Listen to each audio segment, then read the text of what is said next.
Coucou les petits chats, aujourd'hui on se retrouve pour parler de deux romans. Comme je ne savais pas trop lequel choisir pour cette vidéo, j'étais un peu partagée, j'ai dit allez, je vous présente les deux comme ça, pas de jaloux. Je vous commence par celui avec lequel j'ai préféré. D'abord, n'oubliez pas de vous abonner à ma chaîne, de cliquer sur la petite cloche pour avoir les notifications, de me mettre un petit pouce si vous avez aimé celle-ci et de me laisser un commentaire si vous voulez discuter avec moi ou bien sûr sur Instagram et mon Facebook. Comme d'habitude, je vous mets tout ça dans la description. Je ne fais pas durer le suspense plus longtemps, mais je voulais vous parler du roman d'Agnès Martin-Lugan, Les gens heureux lisent et boivent du café. Alors je l'avais lu d'abord en livre, en roman.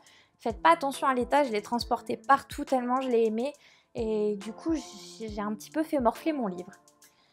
Donc voilà, je l'ai lu d'abord en roman et j'ai vu qu'ils en ont fait un roman graphique, donc je me suis dit pourquoi pas, ça m'intéresse fortement. Les images sont vraiment très très belles, je vous mets des photos juste à côté de moi et je vous raconte de suite l'histoire, sans trop vous en dire bien sûr. Nous allons faire la rencontre donc, de cette jeune demoiselle, c'est Diane. On va arriver dans un moment de sa vie qui n'est pas très joyeux puisqu'elle a perdu son mari et sa fille dans un accident de voiture. Donc comment vous dire, elle est complètement dévastée et même son meilleur ami Félix ne peut rien faire pour elle. Elle est vraiment au fond du trou, elle s'occupe même pas de son appartement. Il faut savoir qu'elle a un café littéraire qui s'appelle justement Les gens heureux lisent et boivent du café. Elle ne s'en occupe même plus. Elle habite en région parisienne. Et donc c'est Félix qui va s'en occuper le temps qu'elle décide enfin de vouloir se remettre sur pied et de s'en occuper. Malheureusement, ce moment n'arrive pas et Félix va en avoir un petit peu marre de la voir au fond du trou et de se dire qu'elle ne remonte pas alors que ça fait déjà un petit moment qu'ils sont décédés. Et il va lui proposer de faire un voyage. Il va vouloir qu'elle parte en vacances avec lui. Sauf qu'elle, elle veut pas, elle veut juste avoir la paix. Et elle va avoir une super idée. C'est de partir en Irlande, dans un petit coin complètement paumé. Et là, elle s'est dit, ça y est, lui, tout ce qu'il veut, c'est des vacances au soleil, bien tranquille, pépère. Il ne me suivra jamais en Irlande. Et elle n'a pas eu tort. Elle va donc appeler ses parents et leur dire, voilà, demain, je pars. Je suis partie en Irlande, laissez-moi tranquille. J'ai besoin de ça pour tourner la page. Donc Félix va l'interdire de prendre quoi que ce soit qui appartenait à sa fille ou à son mari pour qu'elle puisse vraiment se ressourcer et revenir d'aplomb. Quand elle va arriver là-bas sur place, elle va être accueillie par une personne âgée, donc avec qui elle parle bien et qu'elle affectionne particulièrement. Mais voilà, elle est un peu trop envahissante pour elle. Il faut savoir que là, elle veut vraiment être tranquille et qu'on lui foute la paix. Et donc, elle ne veut pas que cette voisine soit toujours dans ses pieds. Malgré ça, elles vont prendre le café ensemble. C'est une très bonne amitié qui va se tisser.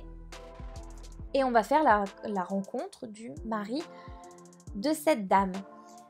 Puis, nous allons avoir un personnage un petit peu... qu'on a presque envie de détester en fait dans ce roman. Il s'appelle Édouard, il est assez aigri, renfermé, un peu méchant, voilà, et ça ne lui plaît absolument pas que Diane est venue louer la maison à côté de chez son oncle et sa tante. Il va clairement lui faire comprendre, il va être une vraie pourriture avec elle. On a presque envie de lui mettre une claque à ce personnage parce qu'il est vraiment infect. Donc voilà un petit peu pour l'histoire et vous allez voir, il va y avoir énormément de rebondissements, de péripéties, etc. C'est très très intéressant, vraiment je l'ai dévoré. Il y a une suite à celui-ci, donc pas en roman graphique mais en roman tout court. Je vous mets la couverture juste à côté de moi, donc je ne l'ai pas encore lu. Et je vais vous dire, quand j'ai fini ce livre-là et surtout le roman, je me suis dit mais il manque quelque chose. Et... l'histoire elle est presque inachevée et puis on n'a pas envie qu'elle se termine comme ça surtout. Et en cherchant sur internet je me suis rendu compte qu'en effet ce livre a une suite, donc j'espère que la suite il va y avoir une fin qui me plaît et que j'ai envie que ça se termine comme ça parce que là de la façon que ça s'est terminé on n'en a pas envie. Donc voilà, au niveau de ce roman, je ne peux pas vous en dire plus parce qu'après, vous n'avez plus de surprise pour lire ce livre, ça serait quand même très dommage. Mais celui-ci, c'est vraiment un coup de cœur, donc j'ai décidé de l'intégrer aussi au challenge de Mademoiselle Farfalle dans la catégorie 6. Donc ça arrive que des fois dans mes vidéos, j'oublie de vous dire que je les intègre au challenge de Mademoiselle Farfalle. Mais dès que j'intègre dans ce challenge, je vous mets dans la description le numéro de la catégorie dans lequel je l'intègre avec le nom exact de cette catégorie et le lien du challenge de Mademoiselle Farfalle. Voilà pour cette deuxième parenthèse. En tout cas, je vous recommande vraiment ce livre, ça a été aussi un de mes coups de cœur de cette année. Je suis d'ailleurs très contente de cette année 2021 parce que là, au niveau coup de cœur, on fait quand même très très fort. Il y a très peu de livres que je n'ai pas aimés, donc le prochain que je vais vous présenter, ça n'a pas été un coup de cœur pour moi, j'ai été très déçue. Mais dans l'ensemble, ils me plaisent vraiment les livres que j'ai choisis cette année, surtout pour le challenge. Et le challenge avance d'ailleurs très très bien et pourquoi pas au milieu de cette année 2021 vous faire un bilan pour vous montrer à peu près où j'en suis dans le challenge. Et si j'ai des catégories par exemple que je ne trouve pas, pourquoi pas en parler avec vous. Passons au deuxième roman. C'est Ta deuxième vie commence quand tu comprends que tu n'en as qu'une. Je n'ai plus le livre parce que je l'avais commencé en roman. Et je l'ai revendu rapidement parce que je l'ai mais vraiment pas aimé, le roman. Donc je me suis dit, en roman graphique, peut-être, pourquoi pas. Donc je vous mets les photos juste à côté de moi. Les illustrations sont magnifiques, le livre est très coloré, très peps. J'adore. En plus, vous voyez, vous avez un petit truc, voilà, une petite ficelle, pour le mettre dans votre livre. Donc celui-ci, même pas besoin de marque-page, c'est génial. Ça, c'était un de ses points positifs. Au niveau de l'histoire, nous allons faire la rencontre de Camille. Camille qui a tout pour être heureuse, une famille, un enfant, un appartement, un travail, vraiment tout pour être heureuse, tout fonctionne chez elle. Mais il va y avoir quelque chose qui va lui manquer. Elle va être un petit peu perturbée. Il y a quelque chose qui ne va pas au fond d'elle, il lui manque un truc mais elle ne sait pas quoi. Et puis un jour, elle va avoir un accident de voiture. Le téléphone ne passe pas, donc elle va chercher une maison pour pouvoir passer un coup de fil. Et c'est là qu'elle va faire la rencontre de Claude. Claude est routinologue, donc c'est normal que vous ne compreniez pas ce mot. Vous allez comprendre si jamais vous lisez ce livre. Et il va lui dire, voilà, je te propose mes services en tant que routinologue pour t'aider à trouver ce qu'il te manque et que tu sois totalement épanoui dans ta vie. Et voilà le problème, c'est que pour moi, ce roman a été vendu comme un roman, voilà, presque un roman de gare. Et en fait, pour moi, c'est pas vraiment ça. C'est plus psychologique, du développement personnel, plutôt qu'un roman classique. Puisque Claude va déjà faire énormément de références à des philosophes, des auteurs comme Aristote par exemple. Donc vous voyez déjà, c'est pas un roman facile à lire quand même. Donc en roman graphique, j'ai réussi à aller jusqu'au bout, contrairement au livre où j'ai trouvé ça très pompeux et quand même assez compliqué à lire, avec autant de citations, des trucs où il faut quand même réfléchir. Et le fait de l'avoir mis en roman graphique, il y a quand même moins de texte, forcément, et c'est quand même plus simple et plus accessible. Surtout, les textes sont beaux et les graphismes juste magnifiques. Donc voilà, ça déjà, j'étais pas trop contente qu'on nous ait menti un petit peu, puisque c'est du développement personnel pur et dur. Après, même si donc on met un petit peu cette rancœur de côté, les conseils que va lui prodiguer Claude sont très bons à prendre, même pour nous. Il va nous apprendre presque à faire le ménage devant notre porte, que ce soit au sens figuré ou au sens propre, puisqu'il va lui faire des listes par des courriers. Il va lui dire, voilà, aujourd'hui, il faut que tu fasses ça, c'est ton objectif, on se voit dans 15 jours et tu me dis si tu l'as atteint. Donc elle va tenir un peu comme un carnet de bord et elle va faire ce qu'il lui demande. Donc par exemple faire le ménage chez elle, virer tout ce qui est inutile, qui encombre un peu sa vie quotidienne, mais faire pareil aussi à l'intérieur d'elle, de jeter tout ce qui est négatif et qu'elle prenne un peu la vie du bon côté.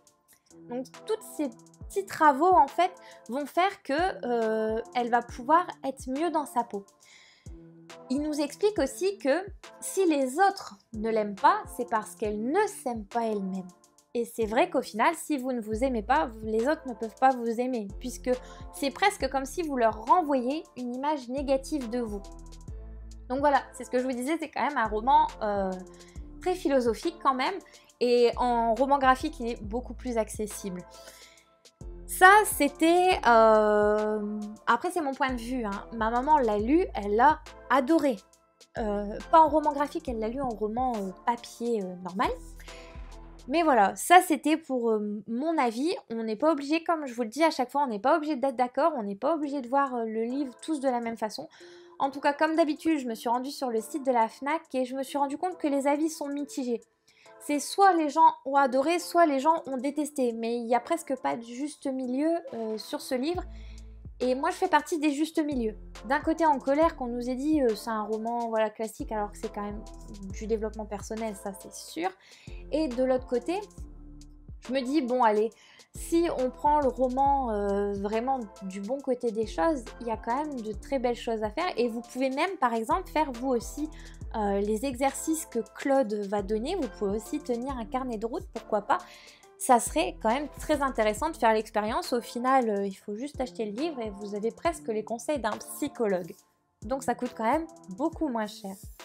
Voilà, donc en roman graphique, j'ai eu quand même plus de facilité à le lire, surtout que dans le roman classique, j'ai eu beaucoup de mal à rentrer dedans. Comme je vous ai dit, c'était beaucoup de citations, beaucoup de textes très compliqués quand même.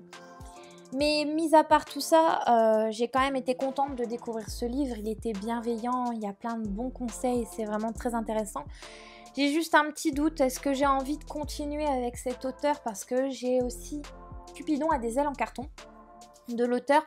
Donc je me demande, est-ce que je vais lire ou est-ce qu'il va pas me plaire et je vais être déçue? Je ne sais pas trop. Je suis un peu mitigée sur la continuité de cet auteur. Si vous, en tout cas, vous avez lu plusieurs livres d'elle, n'hésitez pas à me mettre en commentaire ce que vous en avez pensé. Si pour vous, le fait que j'ai pas forcément aimé celui-là, est-ce que je vais aimer les autres? Je serais très ravie d'avoir votre avis sur ce point-là. Voilà les petits chats, donc la vidéo touche à sa fin. J'ai été très contente de vous présenter ces deux romans graphiques, donc sachant que je les ai quand même lus en roman avant. Et donc j'ai oublié de vous dire, je vais certainement souvent l'oublier de vous le dire, mais je rentre ce roman-là dans la catégorie numéro 14 donc du challenge de Mademoiselle Farfalle. Comme d'habitude, je vous mets tout dans la description, les titres exacts de la catégorie, etc. Voilà, en tout cas, j'espère que vous avez aimé cette vidéo et je ferai exactement la même chose avec les deux romans graphiques de Gilles Le Gardinier. Il y a Complètement cramé et Demain j'arrête. Donc je les ai tous les deux lus en roman classique et là j'ai fait l'acquisition en roman graphique. Donc je serais ravie aussi de vous donner mon avis sur un peu ce nouveau genre de lecture. Si vous n'êtes pas très passionné par des gros livres, n'hésitez pas à faire l'expérience du roman graphique. C'est pas tout à fait pareil hein, que le roman où au final on a quand même beaucoup plus de détails et c'est quand même bien plus prenant, même si là au final avec les illustrations et les textes c'est très joli et très agréable à lire. Voilà les petits chats, la vidéo touche à sa fin, j'espère que vous allez bien et je vous dis à très vite, bisous.